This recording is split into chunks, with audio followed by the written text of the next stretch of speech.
성전을 찾으신 주님의 사랑하는 모든 성도들에게 하나님의 크신 은혜가 넘쳐나기를 주님의 이름으로 간절히 기도드립니다.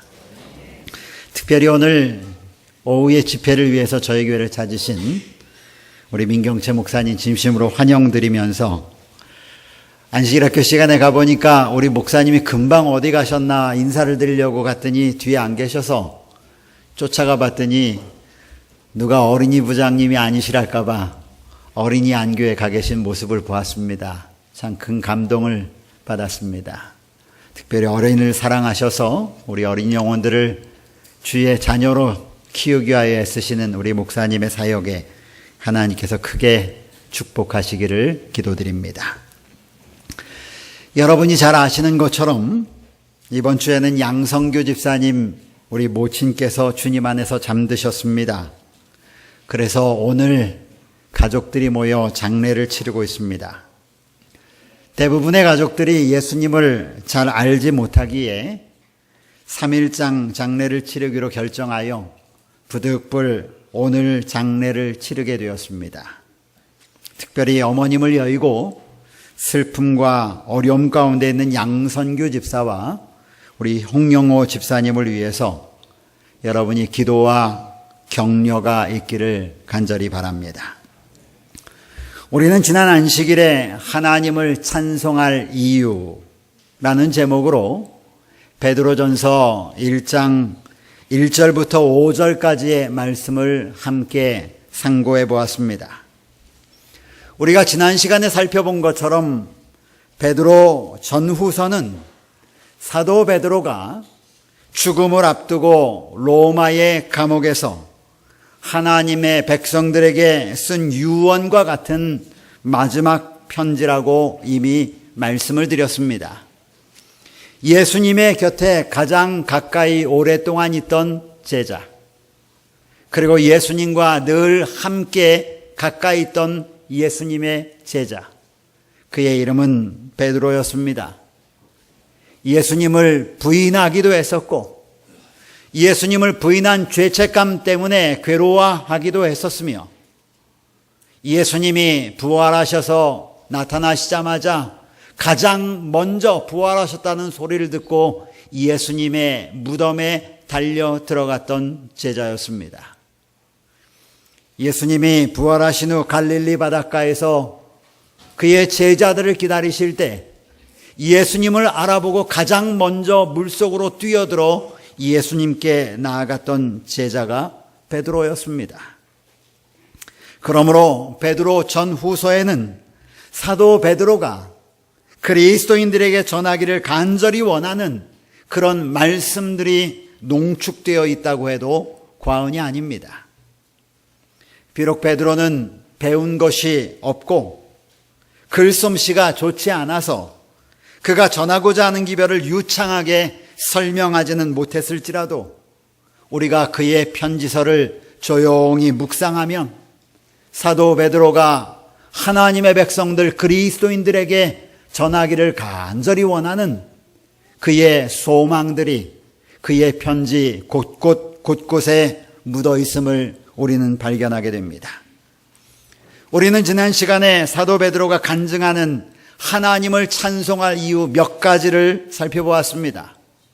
사도 베드로는 우리에게 첫째, 우리가 하나님을 찬송할 이유는 우리를 다시 태어나게 하셨음에 대하여 하나님을 찬송하라고 그는 간증하고 있습니다. 그렇습니다. 우리는 태어나면서부터 하나님의 영광에 이르지 못하는 죄인으로 태어났습니다. 성경은 로마서 5장 12절에 말씀하시기를 그러므로 한 사람으로 말미암아 죄가 세상에 들어오고 죄로 말미암아 사망이 들어왔나니 이와 같이 모든 사람이 죄를 지었으므로 사망이 모든 사람에게 이르렀느니라고 성경은 기록하고 있습니다. 이스라엘의 위대한 왕 다윗도 그의 시편에 기록하기를 내가 죄악 중에 출생하였다.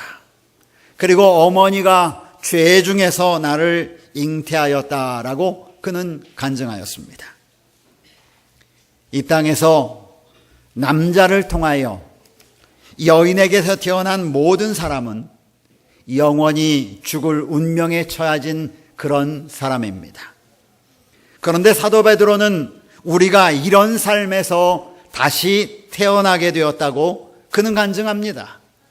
우리가 이런 절망적인 상황에서 사는 것이 아니라 우리가 new birth, 우리가 새롭게 태어난다, 우리가 거듭났다라고 그는 말하면서 그것 때문에만이라도 우리는 감사해야 된다라고 말합니다.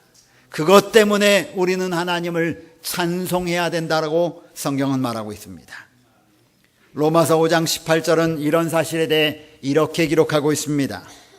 그런즉 한 범죄로 많은 사람이 정죄에 이른 것 같이 의로운 한 행위로 말미암아 많은 사람이 의롭다 하심을 받아 생명에 이르렀느니라. 사도 바울은 동일한 사상을 이렇게 우리가 한 사람의 의로운 행동으로 모든 사람이 생명에 이르렀다고 말합니다. 바로 이것이 사도 베드로가 그리스도인들에게 말하기를 원하는, 간증하기를 원하는 그의 기별입니다. 우리가 하나님을 찬송할 이유는 이유 중 첫째는 바로 하나님께서 우리를 새롭게 태어나게 하셨다는 것입니다. 그러므로 우리는 하나님을 찬송해야 합니다. 둘째로 사도 베드로는 우리에게 주신 새로운 탄생을 통하여 우리가 산 소망을 갖게 되었다고 말합니다. 그런데 이 소망은 이 땅에 있는 것이 아니라 하늘에 있는 것이며 우리를 위하여 하늘에 간직한 것이라고 사도 베드로는 힘주어 말합니다.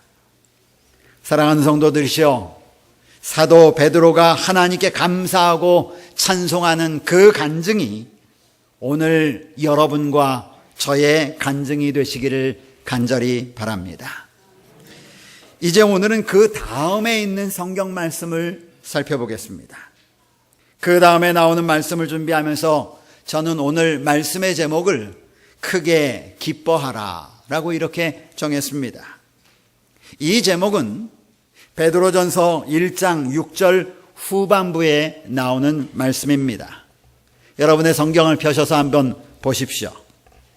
베드로전서 1장 6절은 우리에게 이렇게 말하고 있습니다.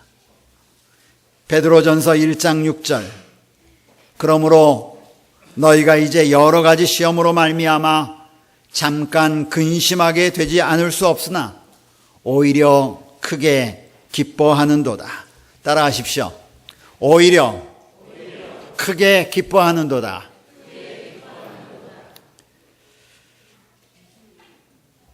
다시 베드로후서 1장 6절입니다. 베드로전서 1장 6절. 제가 잘못 나왔군요. 베드로전서 1장 6절. 다시 여러분 사도 베드로의 상황을 좀 살펴보십시오. 사도 베드로가 어떤 상황에 있는지, 그는 현재 어디에 있습니까? 이 편지를 쓸 당시 그가 있는 곳은 어디였습니까? 그는 무슨 이유 때문에 그곳에 잡혀 있습니까? 그는 누명을 벗고 곧 벗어날 가능성이 보이는 상황입니까? 아니면 누명을 벗지 못하고 죄인이 되어 죽을 운명에 처해 있습니까? 그의 현 상황은 장밋빛으로 보여집니까? 아니면 절망적으로 보여지십니까?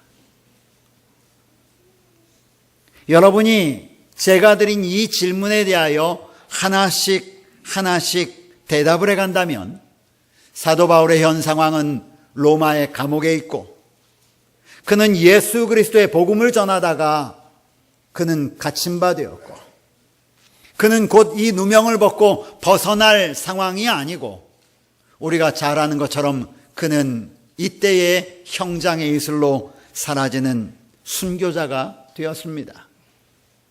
그의 삶은 장밋빛으로 보이지 않습니다. 어떻게 보면 그의 삶은 절망적으로 보여집니다. 그럼에도 불구하고 사도 베드로가 우리에게 전하는 하나님의 음성은, 그가 하나님의 백성들에게 외치기를 원하는 하나님의 기별은 크게 기뻐하라고 말합니다. 무엇 때문입니까? 무엇이 이 절망적인 상황에 놓여있는 사도 베드로를 크게 기뻐하라고 백성들에게 편지를 보낼 만큼 그의 마음을 움직여 놓았습니까? 무엇이 죽음을 앞두고 있는 사도 베드로에게 마지막 유서와 같은 그의 편지를 쓰면서 하나님의 백성들에게 마지막 말을 전하라고 할 때 그가 외친 한마디가 하나님을 찬송하라, 그가 외친 또 다른 한마디가 크게 기뻐하라고 하는 말씀으로 할 수 있게 하였습니까? 우리는 성경 역사를 통하여 죽음을 앞두었던 하나님의 종들이 보였던 여유와 기쁨, 그리고 큰 확신의 모습을 살펴볼 수 있습니다.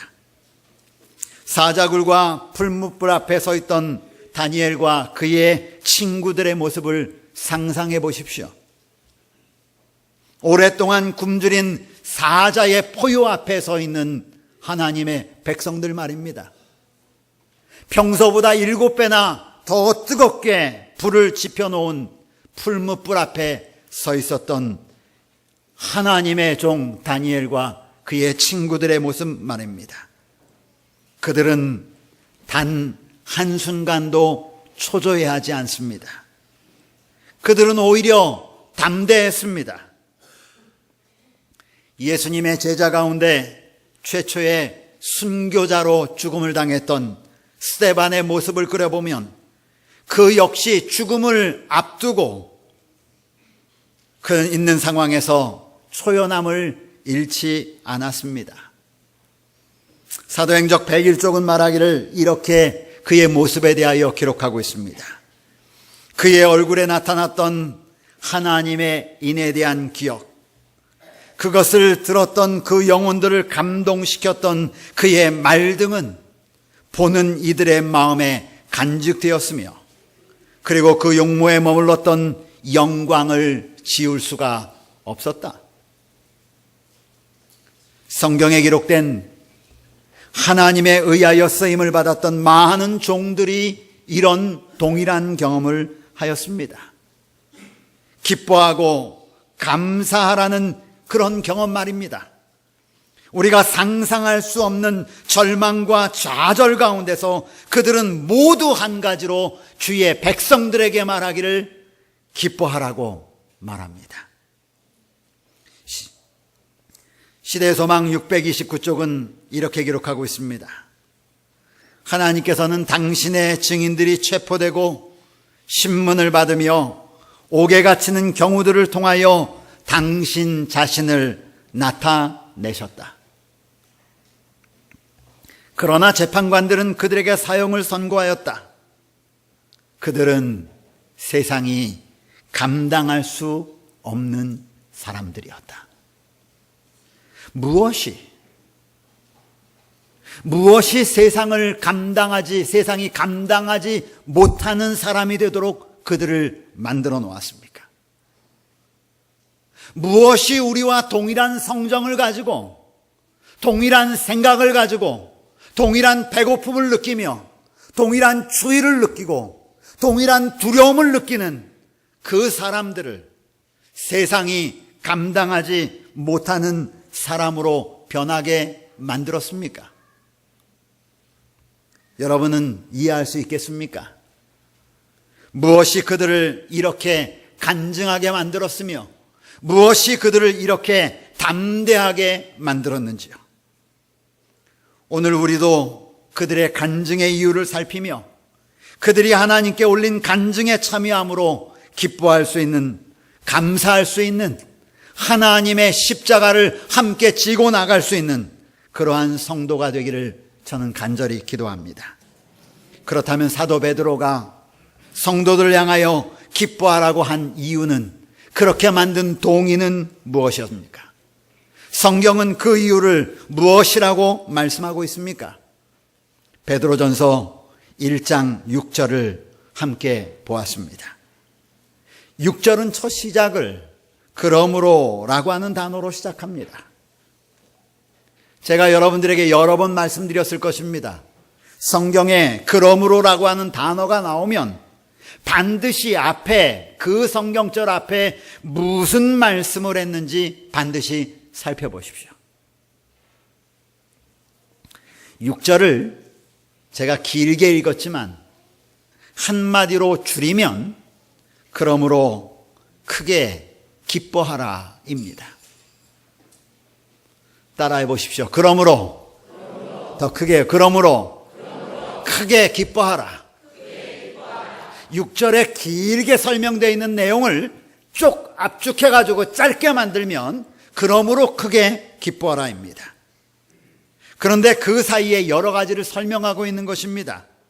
기뻐하는데, 그러므로 크게 기뻐하는데 어떨 때까지 기뻐하라고 얘기하냐면 너희가 여러 가지 시험으로 인하여 잠깐 근심하게 될 수 있을 텐데 그럼에도 불구하고 크게 기뻐하라는 것입니다.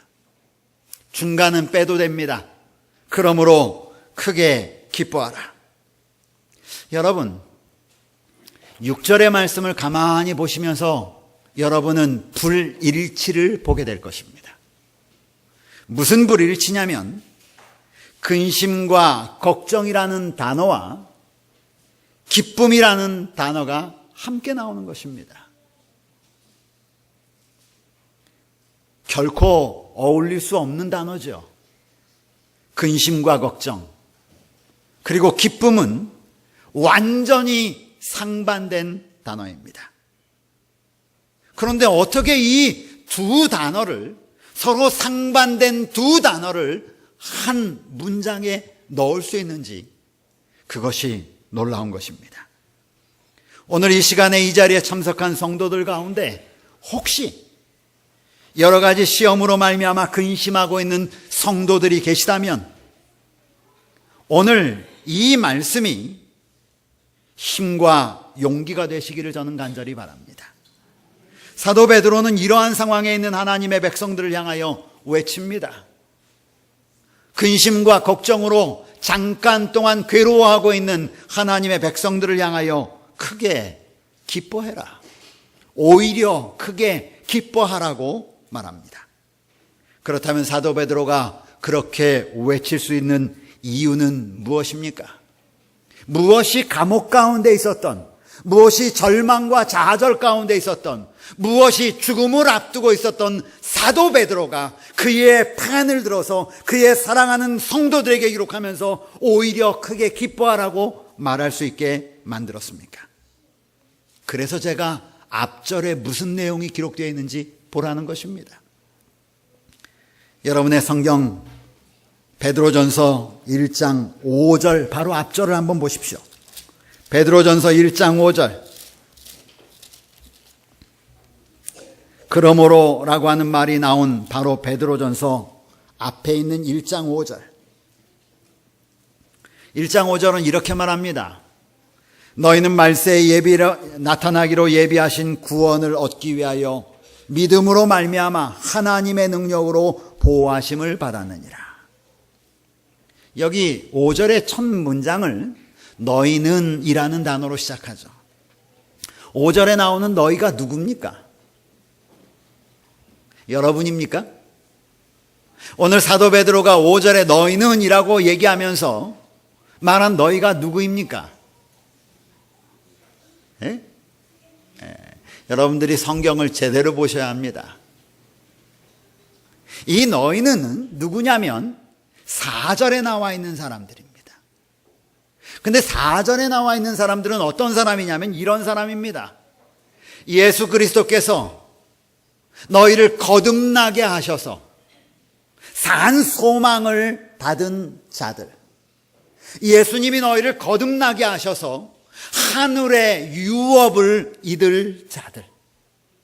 그런데 그 유업은 누구를 위하여 준비된 거냐면 너희를 위하여 하늘에 준비되어 있다고 말합니다. 그러면서 5절에 나와 있는 너희는 누구냐면 바로 산 소망을 가지고 있는 자들, 또 너희는 누구냐면 하늘에 있는 유업을 이으려고 준비된 자들, 그 사람이 너희입니다. 사도 베드로는 말하기를 너희는 이런 말로 시작합니다. 누구냐? 바로 하늘의 유업을 입을 자들, 산 소망을 가지고 있는 자들, 예수님으로 말미암아 새로 태어난 자들, 너희는 이라는 말로 시작하는 것입니다. 그런데 5절에 있는 말씀을 읽어보면 이해가 잘 안 되는 내용들이 있습니다. 너희는 말세에 나타나기로 예비하신 구원을 얻기 위하여 믿음으로 말미암아 하나님의 능력으로 보함을 심을 받았느니라. 5절은 간단하게 축약해서 말하면, 6절은 그러므로 크게 기뻐하라라는 말이고, 5절에 있는 말은 간단하게 말하면 너희는 하나님의 능력으로 보호하심을 받는 자들이다 라는 말입니다. 성경은 기록하기를 구원자가 올 때까지 하나님의 능력으로 보호하심을 입을 자들이 있는데, 그 사람들이 누구냐? 바로 너희라는 것입니다. 구원자가, 약속된 구원자가 이 땅에 오실 때까지 보호해 주겠다고 하는 약속이 있는데, 그 사람들이 누구냐? 바로 너희라는 것이에요. 이게 베드로가 느끼는 하나님의 약속입니다. 구원자가 나타나실 것이다. 그런데 그분이 오실 때까지 그분은 우리를 보호해 주시마 약속하셨다. 사도 베드로는 그가 비록 로마의 감옥에 갇혀 있고 죽음을 눈앞에 두고 있을지라도 그는 하나님의 능력으로 보호함을 받고 있다고 하는 사실을 한순간도 의심하지 않았습니다. 사도행전 533쪽에는 사도 베드로의 상황을 이렇게 기록하고 있습니다. 이제 그는 얼마 후 그가 신앙을 위하여 순교당하리라는 것을 알고 다시 한번 모든 신자의 손이 닿을 수 있는 곳에 있는 귀중한 특권들의 관심을 이끌었다. 그의 신앙의 충만한 보증을 가지고 노령의 사도는 형제들에게 그리스도 인생의 목적에 확고부동하도록 권면하였다. 사랑하는 성도들이시여, 우리는 하나님의 능력으로 보호함을 받은 백성임을 인해서 감사하며 담대하십시다. 사도 베드로는 이러한 이유 때문에 마지막 구원자가 나타나실 때까지 하나님께서 우리를 보호하시겠다고 약속하셨기 때문에 6절을 시작하면서 그러므로 라는 말로 시작하는 것입니다. 그러므로 크게 기뻐하라는 것입니다. 사실 저는 그러므로라고 하는 단어보다는 그러니 라고 하면 더 좋겠다고 하는 생각이 듭니다. 구원자가 이 땅에 나타나실 때까지 내가 너희를, 누구예요? 하늘의 유업을 이을 자들, 누구예요? 산 소망을 가진 자들, 누구예요? 거듭난 너희들 내가 보호할 것이다. 그러니 크게 기뻐하라는 것입니다. 여러분, 크게 기뻐하는 성도가 되시기를 기도합니다. 그런데 크게 기뻐하는 게 쉬워요, 어려워요? 문제는 목사님 말씀을 들을 때는 아멘은 했는데 실제로 근심과 시험과 어려움과 걱정이 우리에게 오면 크게 기뻐하기 쉽습니까? 어렵습니까? 대부분이 코가 이만큼 빠지고 얼굴은 금방 찌그러들고 근심과 시험과 어려움의 터널을 지날 때는 참으로 고통스럽고 어렵습니다. 괴롭습니다. 크게 기뻐해야 한다고 들었는데 그것이 그렇게 잘 되지 않습니다. 그게 문제죠. 입에서는 한숨이 나오고 가슴은 타 들어갑니다. 바로 이때 여러분, 사도 베드로가 한 단어에 여러분 귀를 기울이셔야 합니다. 성경은 기록하기를 너희가 잠깐 근심하게 되지 않을 수 없으나 베드로는 근심과 걱정, 염려가 없을 거라고 말하지 않았습니다. 너희가 근심과 걱정, 어려움, 염려가 있을 거라고 베드로는 말합니다. 그런데요, 그가 사용한 단어, 잠깐.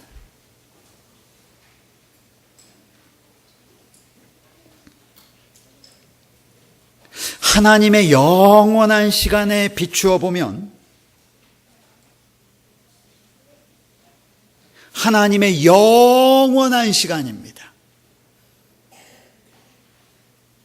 우리가 이 땅의 삶을 마감하고 예수님이 오셔서 우리가 하늘에 가서 하나님과 영원한 시간을 산다고 생각을 했을 때 우리의 인생 80은 잠깐일 것입니다. 그런데 인생 80에 우리의 삶의 염려와 근심과 걱정으로 보내는 더 짧은 시간은 더 잠깐일 것입니다.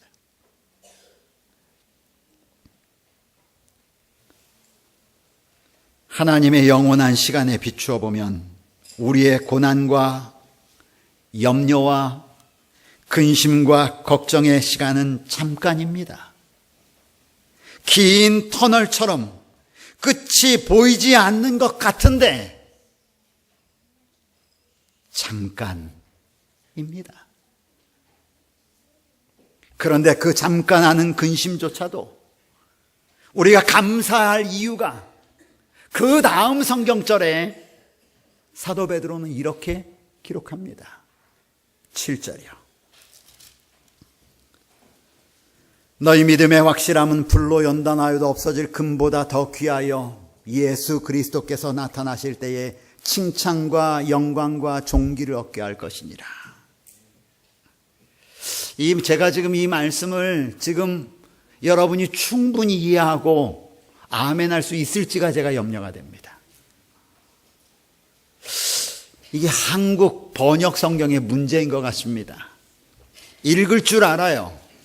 볼 줄 압니다. 그런데 머리에 의미가 쏙 들어오질 않습니다.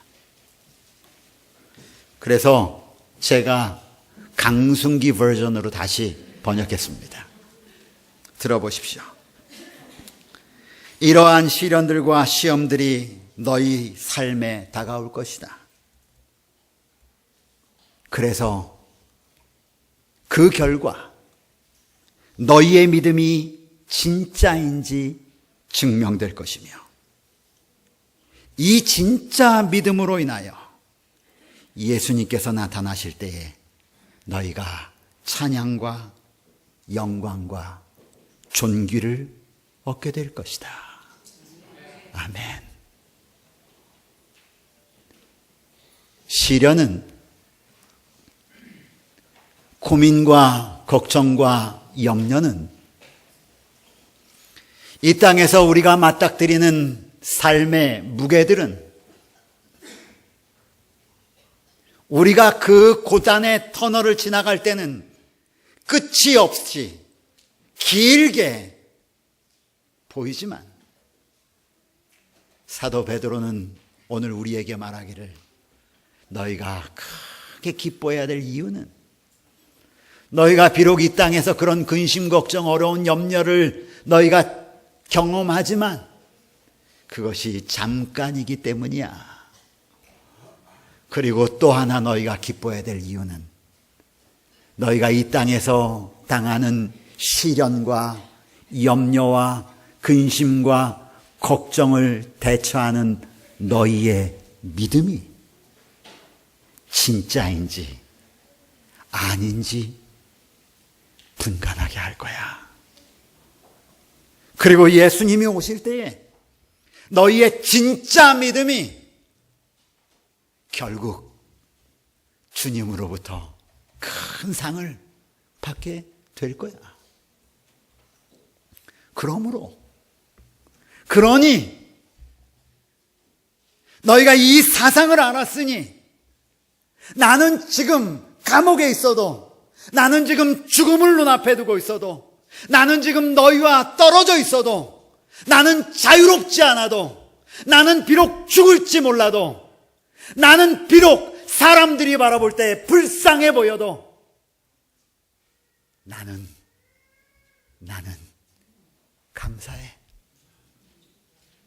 여러분, 이것이 사도 베드로가 오늘 예수 그리스도의 이름을 따라가는 주의 백성들에게 전하기를 원하는 그의 유언입니다. 오늘 여러분은 크게 기뻐하실 수 있으십니까? 오늘 여러분은 주님 오실 때까지 우리를 보호해 주시마 약속하신 그 하나님의 약속을 부여잡고 계십니까? 오늘 여러분들에게 당하는 시련과 고난과 어려움들이 다가올 때에 하나님, 이것은 잠깐입니다라고 말할 수 있는 위대한 영원한 곳을 향한 눈을 가지고 계십니까? 잠깐이라고 하는 이 단어를 영어로는 for a little while, in a little while, 잠깐 후면 이라고 기록해 놓았습니다.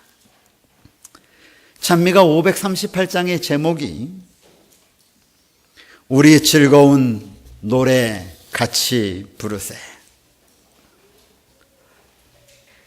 잠시 후면 본향 가겠네. 저는 이 노래를 참 좋아합니다.